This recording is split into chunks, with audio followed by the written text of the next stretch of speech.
Hello, this is Eric Rozenberg. I'm looking forward to this session with you today.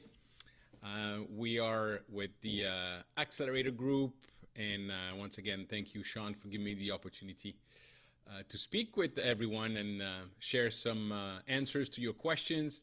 For those who don't know me, the accent is from Belgium. I live in South Florida. I actually became an American last month.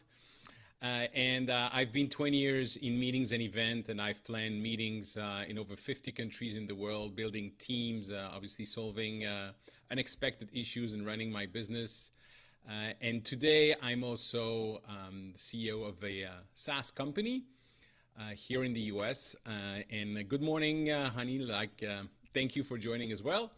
And I'm looking forward to answering all those questions and hopefully helping some of you with the question I've received from Honey. And so I'm going to take the first one that is coming from Liv Gruber. Hi, Liv. The question is, how do you pay yourself from your business? Great question. Important question. And the business description and background of the question is, I'm going to start paying myself and want to know the best way to do so.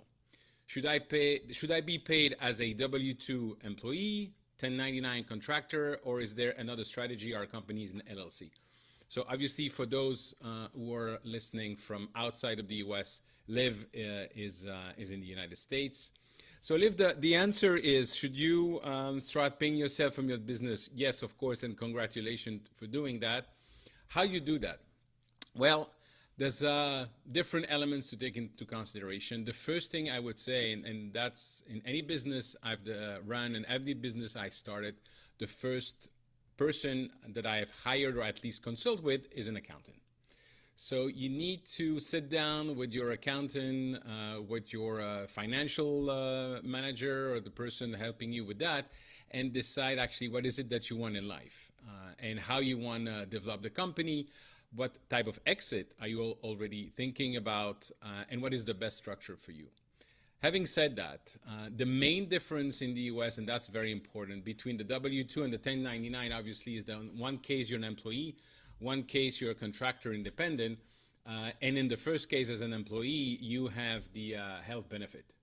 So that's also something, I don't know about your personal situation, if your spouse is having their own health plan on which you can be. So that's a very important consideration to look for it. And then the second thing really is how you want to develop your business. What type of exit are you looking at? What type of investment you want to make in the future? Because obviously the LLC, the way it works is that the benefit of the LLC will go up to your personal income statement, on which you will obviously pay taxes. And then again, it depends on your personal situation. Do you have children? What type of cost can you deduct? So those are important questions, and this is something that you should definitely sit down with your accountant. I would say the two main things, first of all, think about your health insurance, and the second thing, how do you plan your exit and what you want to do in the future. Okay, hope it's helpful. And I'm moving to the second question from Michelle Lahu Algayer, with an address that seems to be in South Florida as well. Hi, Michelle. So the question you ask is, what are the most important pieces that you must have implemented in your business before making your first hire? Is a company handbook needed before the first hire, and what else would be necessary? And in terms of business description and background of your question, you own a holiday, a wedding, and event lighting company. You're looking to hire another person to help install lights at your client's home or business. And you want to make sure that you have everything in place before making the first hire. Yeah, that's a lot of question and very important one. Thanks for that, Michelle. So as I just answered the previous question to Liv, the first hire, the first person I will look at to talk to and to get advice from is an accountant.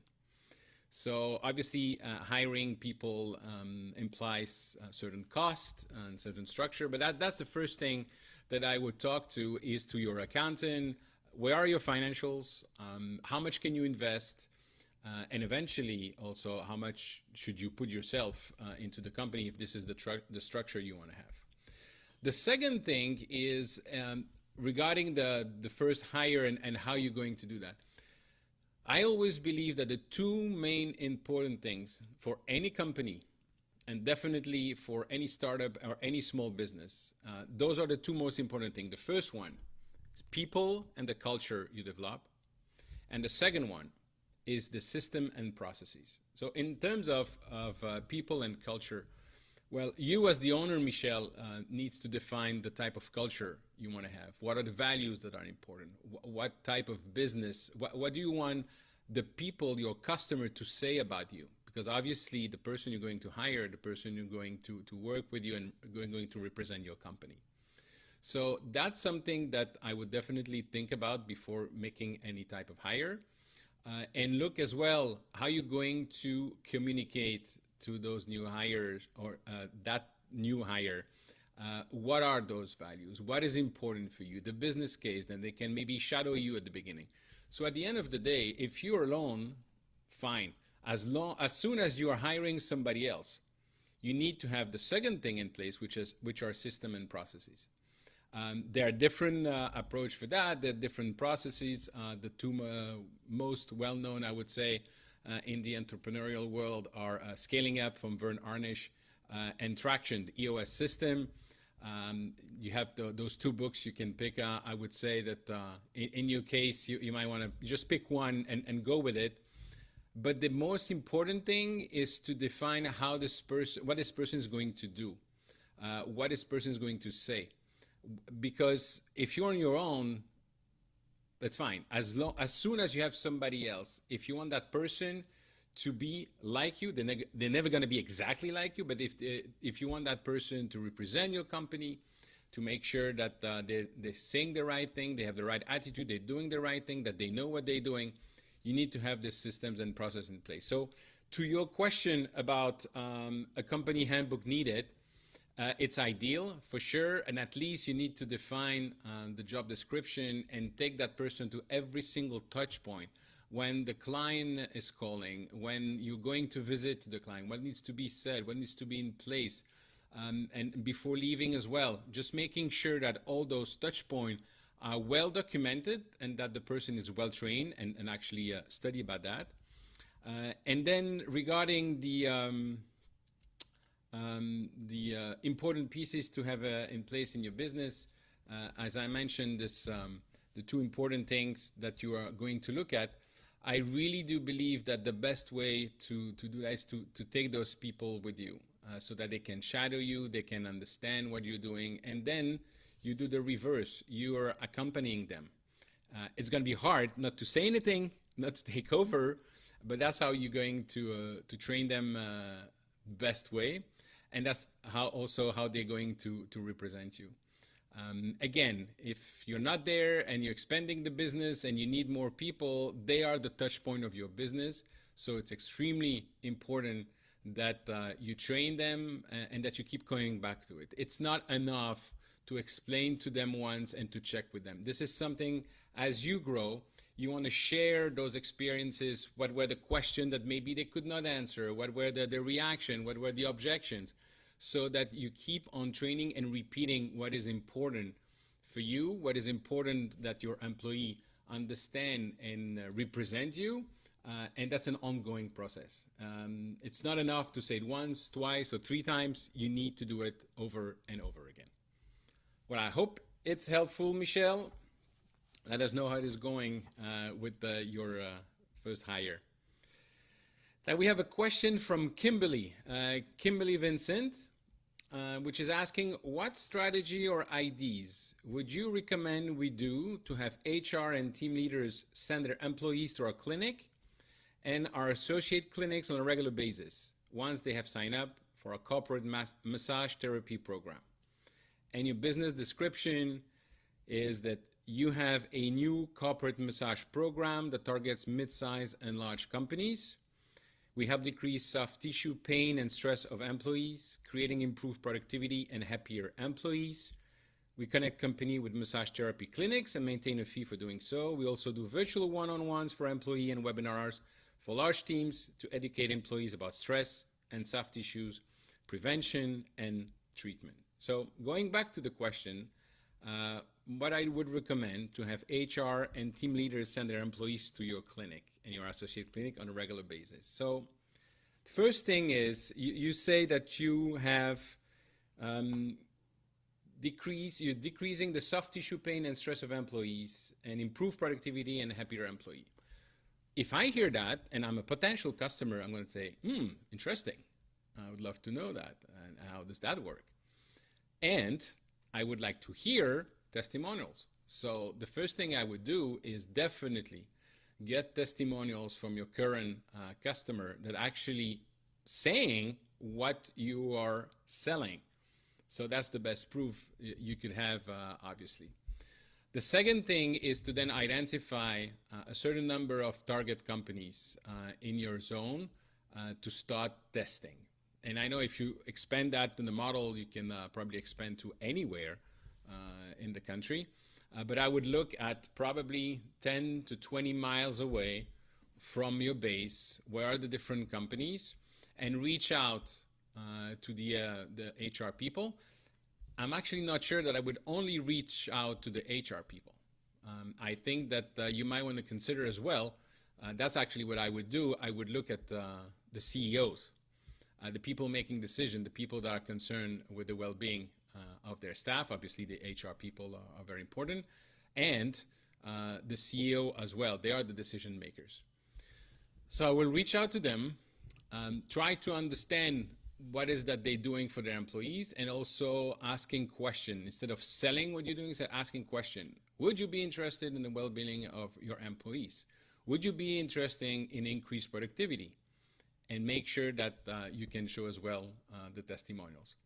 Now, it's not because you're going to do that once that it's going to work, and they might want you to leave something and then they're going to forget about you.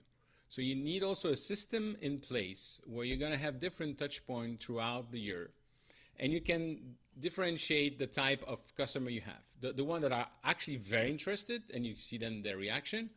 The one that are saying, yes, please, but not now, maybe in a few weeks. And the one that maybe are not answering, I would say, call me back in 6 months.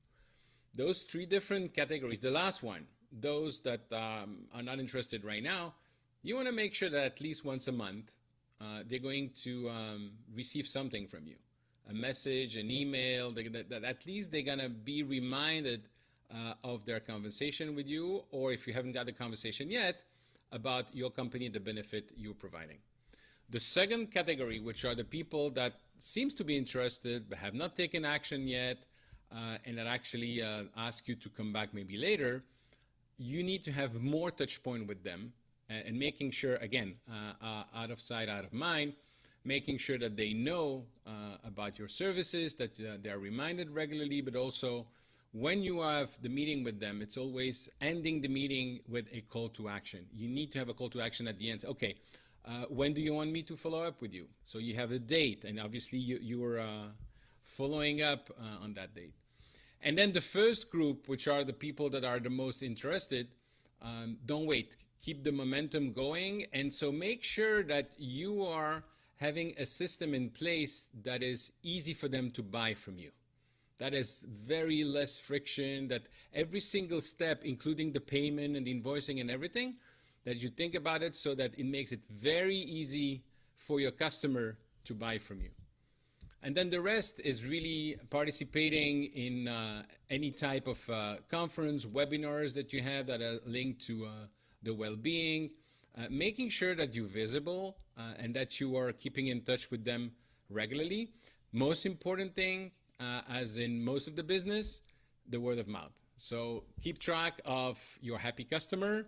Ask them if they know of one or two person that you should be following up with, and make sure that they are always in touch with you, somehow getting information, and be rewarded. I'm not saying that you need to start paying commission to the people recommending you, but a small token, a small appreciation, a handwritten word, a small gift card, whatever you think it's something that will please them. And also, and last but not least, definitely in your CRM, The more information you have about them, the better, so that you can tailor-made your communication to them, you can tailor-made your thank you notes to them, and also thinking about a small gift that you can provide to them, because you know about their passion, or you know about their favorite team, or you know about their hobby, so that you can really personalize this additional touch point with your customer. Hope it helps, and please keep us updated of that. The next question is coming from Dan Bitter. How can I come to a new equity agreement with my partner while addressing his concern? Oh, and we have a long business description. I think it's very important to read it so that we understand the context. I initially started as a coder in our tech startup, but my role has evolved to CTO. My equity share hasn't yet changed from the 3% I initially agreed to.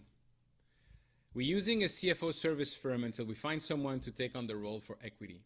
My CEO, Todd, is hesitant to redefine the equity until after we finish a business plan, because he wants a CFO-minded person to say, yes, that equity split makes sense, or no, it doesn't make sense, and here is why. We have a large bill coming due June 1st, which I'll need a personal loan for. I am our only funding source for now, and I've been fine paying the bills as they come, but I feel my current 3% equity isn't enough to justify long-term debt.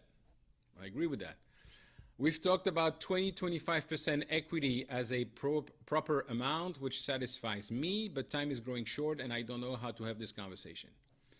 Todd's concern is over-promising equity amounts. In his previous first startup, he gave 20% of each to three people, without keeping track of the total, and wouldn't have had much left for himself or investors. His idea is that equity shares are final, while my idea is that we can proportionally decrease current equity shares to offer equity to new partners. He's open to adopting a new model for addressing equity, but he's not sure how things are done, and is erring on the safe side.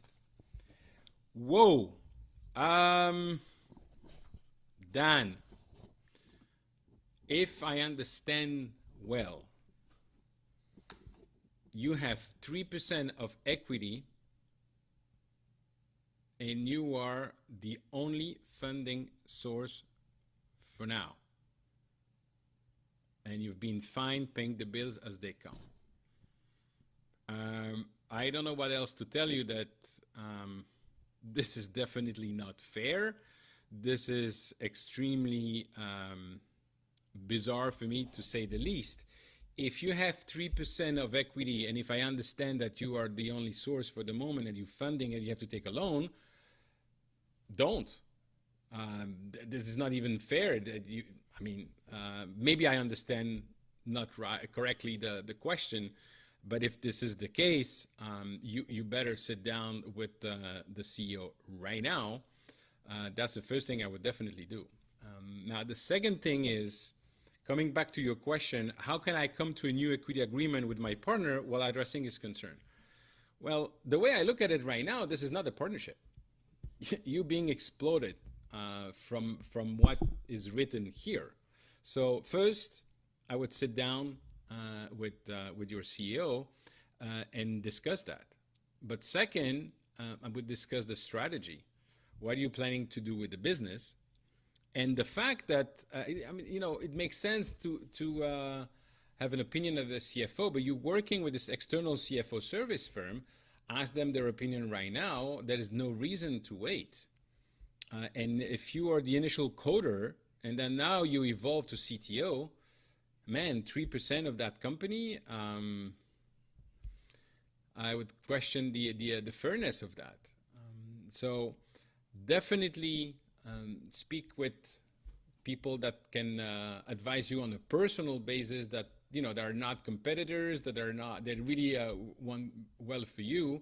But if you were my friend and you were asking me this, I said, no way that you can continue like that. No way you're going to take a loan to pay the bills with 3% of equity. So sit down with the CEO, discuss the strategy of the company, discuss what you want to be achieving, and quite frankly, ask him if he was in your shoes, would he accept what he's asking you to do now? And if he says yes, well, my personal philosophy is lead, follow, or get out of the way. And it has to be fair. So once again, from what I'm reading here, 3% for all of this, definitely not fair. Define with him the strategy of the company. Define for yourself, what is it that you want to have? What do you think is fair? What would you be proposing if it was your company to somebody like you who's working with you? And then have the hard conversation with him. There's no better way to do that than having this hard conversation, and have it face to face. Don't have it over the phone. Ideally not on Zoom unless you're living like thousands of miles apart from each other, but have this hard conversation really face to face. And as hard as it is, you need to think about yourself, you need to think about your family, you need to think about your business, you need to think about something that is fair and that you can live with, and it is also fairly compensated for everything you're doing. So I'm sorry for being a little bit of a downer here, but that's my opinion. That's what I will tell you if we were sitting in front of each other, and if I was advising you, or if it was somebody, if you were a friend, that's definitely what I will tell you. Be conscious, I repeat, be conscious of your own value. And if you only have 3% and you're the only source and you're going to take a loan to pay the bill, think about it twice. Okay? So that was for Dan, and please definitely keep us posted, keep me posted. Don't hesitate to reach out if we can be of any help, but be conscious of your value and look for something fair. Next question from Heather Brockman. What are some good responses when your employees are constantly saying how tired they are, comparing themselves to you, saying that they're not robots like you? Interesting. Business background, your groomers work 4 days as a full-time shift, and most of the time they have 10 hours per day. Most have a bother with them. I get so tired of hearing how tired they are all the time. I lay out the potential for them to make more money than any other company in Houston, yet all I hear is how overworked they are, no matter how many dogs they have. It irritates me to no end, hearing it on a daily basis, and then having them tell me I'm not you either. I don't ask them to do anything I wouldn't or haven't done, and in fact, they do less dogs than I have ever did when I was working. So many responses are getting snappy. Does anyone else deal with this, and what are some good ways to counteract this, what I perceive as lazy attitude? Well, yeah, welcome to the real world. Heather, I totally understand how you feel, and quite frankly, this is the type of attitude that I don't like to hear myself. But let's start with the most important thing.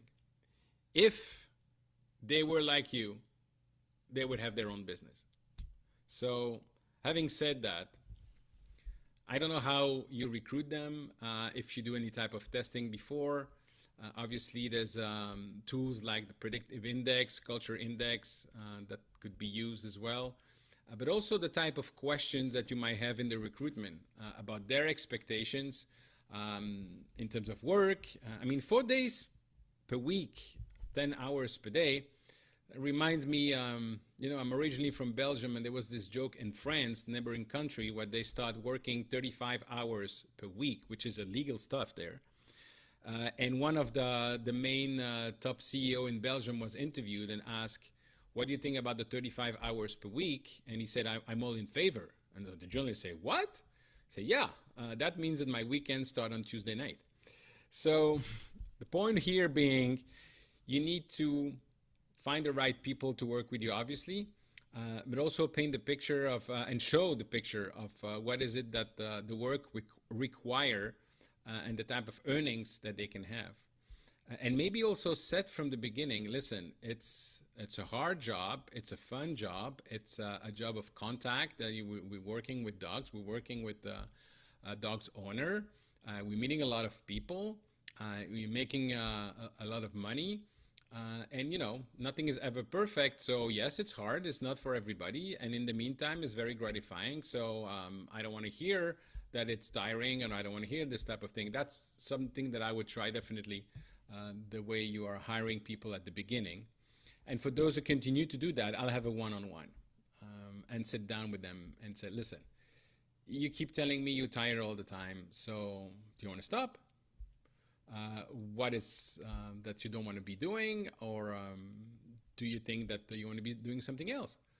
And be very upfront with them, and then share with them and say, listen, yes, it's hard, and all the benefits, but what the team I want to be building is people that are happy to work with, because that is going to reflect on the image of our company when you're going to be with our customers as well. And if you're not happy, then we need to find another solution. Again, hard conversation to have one-on-one and building that culture. And then looking for those who are actually not the one complaining, not having this type of speeches, and highlight them and making sure that all the other people hear what they have to say. At the end of the day, it's building a culture is obviously extremely important. That's what's going to be the success of your company. Takes a lot of time, takes a lot of energy, takes a lot of one-on-one. And maybe a last tip for you. I have this habit with my kids. Every night at dinner, we go around the table and each of us said the 3 good things of the day. Even if we had a bad day or a tough day, you can always find 3 good things of the day. And so maybe ask them the question, so what was great with this customer? What made you happy this week? And obviously, if they keep whining and telling you that they're not happy, then they're probably not the right fit for your company. Okay, so keep us posted. Good luck with that. And keep doing the good work for the dogs in Houston. And the last question for today from Rosalie O'Clock. How do you get out of your own way to reach your goals in business? And business description is, I have a small accounting firm. I keep sabotaging myself and want to be intentional to stop the self-sabotage. Okay. I wish I would have more background from you, Rosalie. So you say you sabotaging yourself. What is it that you're overworked, you're not organized, you don't delegate, you're procrastinating? I'm gonna take a guess. Going back to your question, how you get out of your own way to reach your goals in business. So first of all, what are your goals in business? What is your vision? How do you look at the future? And I'm not talking about necessarily the next 10 years, although it's very helpful to think about it, but the next 3 years, how do you see your business? Having said that, you paint the picture of the next 3 years, what type of business you have, how many customers you have, how many people are working with you, what type of service, what kind of money you're making, where are you located, what are your customers saying about you, what are the media saying about you, what are your team speaking when you go to the water cooler, what is the conversation type. So all those things you try to define for yourself the type of business you want to build. And then in terms of your business goals, based on that, obviously going backwards, this is where you want to be in 3 years, this is where you need to be in 2 years, this is where you need to be in 1 year, and this is where you want to be in 6 months, in 1 month, and this is what you need to be doing this week and today. See, that's really the going backwards based on your business objective. And then you say self-sabotaging. I don't know exactly what you mean by that, but to reach your goal in business, you need obviously to have your goals very clear, and you need to define the type of teams that you need to achieve your goal. So one of the first time that, actually the first time I was not running a project myself in my business, I actually had 2 projects the same weekend. and I had different people running those two different projects, and I was at home. I didn't have any more nails to bite at the end of the weekend, and guess what? Things went very well.